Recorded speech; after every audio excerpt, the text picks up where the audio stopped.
Hey guys, we're going to continue on. We are currently on page 114 if you want to get to 114 in your book. If not, you want to open up the chapter in the resources page. That would be fantastic so that you can read along with me. And it will help you with what you need to be doing. Okay, so our responsibilities. In a democracy such as the United States, people have the responsibilities as well as rights. To operate effectively, everyone needs to participate.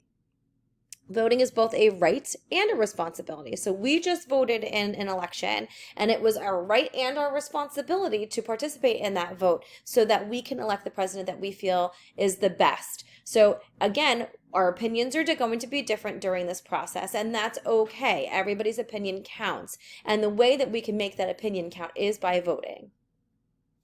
People cannot choose representatives unless they take time to vote.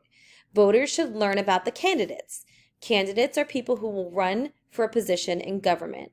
By reading newspapers, searching the internet, or watching television, citizens can learn about the issues and how the presidential candidates, for example, view them. Voters can elect a candidate they agree with on those issues. Getting elected to public office is just one way to take part in government. A person can serve in government by being appointed or selected for a specific job, such as an employee of a government agency.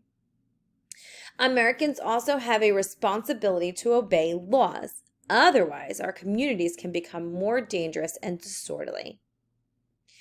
Adult citizens meet other responsibilities when they serve on a jury. The right to a jury trial in America means that most adults must serve on juries.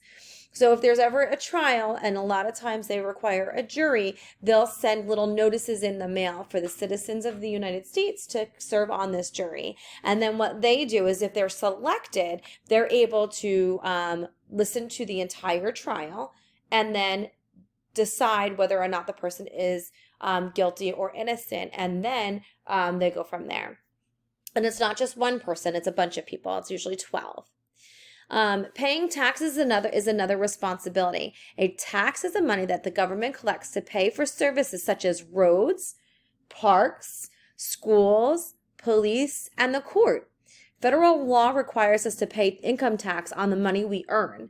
Some state and local government laws add a sales tax on things we buy, such as clothes, and property tax on our homes.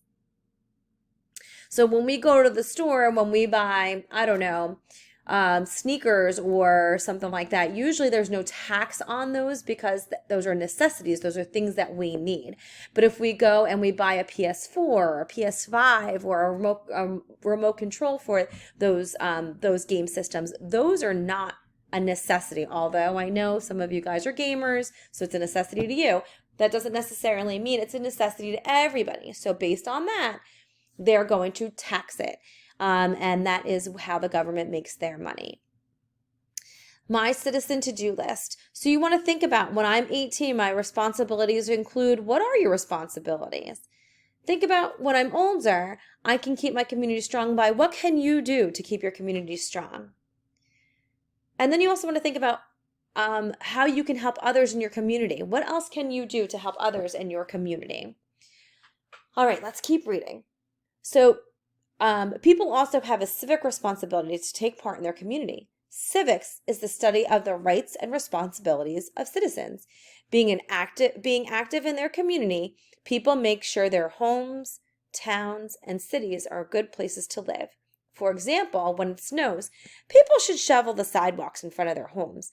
They can also volunteer at a church or raise money for the school library. Like adults, young people have responsibilities too. They must obey the law, and some laws are aimed especially at children. For example, the law requires children to go to school or be educated at home. Children also have a responsibility to learn about the United States history and the government. That way, when they grow up, they will be informed citizens.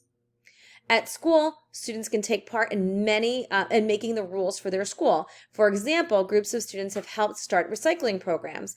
To keep a school a safe and pleasant place to learn, you can help students who are being bullied or pushed around. If you feel safe, you might ask the bully to stop, or you might report the bullying to your teacher. And then we did also in our classroom, we made up the rules, right? We made up those expectations that are hanging in our classroom.